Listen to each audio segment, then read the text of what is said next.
The Nuremberg Code is the most important document in the history of the ethics of medical research.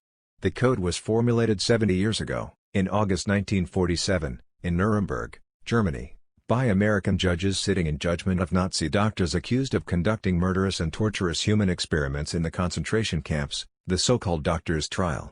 It served as a blueprint for today's principles that ensure the rights of subjects in medical research.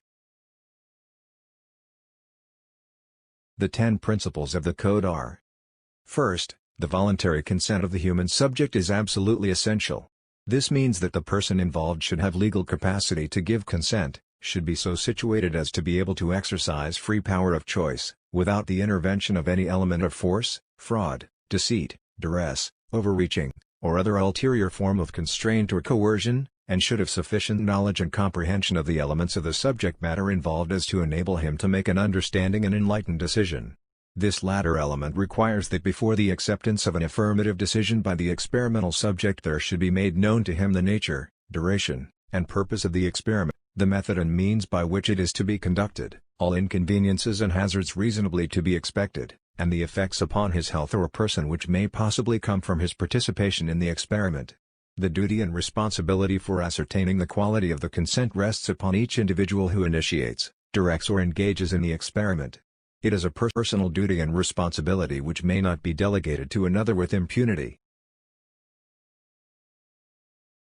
Second, the experiment should be such as to yield fruitful results for the good of society, unprocurable by other methods or means of study, and not random and unnecessary in nature. Third, the experiment should be so designed and based on the results of animal experimentation and a knowledge of the natural history of the disease or other problem under study that the anticipated results will justify the performance of the experiment.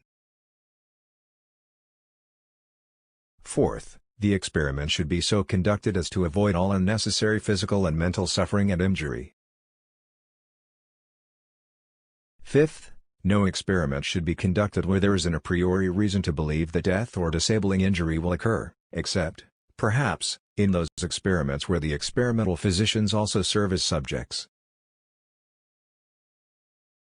Sixth, the degree of risk to be taken should never exceed that determined by the humanitarian importance of the problem to be solved by the experiment. Seventh, proper preparations should be made and adequate facilities provided to protect the experimental subject against even remote possibilities of injury, disability, or death. Eighth, the experiment should be conducted only by scientifically qualified persons. The highest degree of skill and care should be required through all stages of the experiment of those who conduct or engage in the experiment.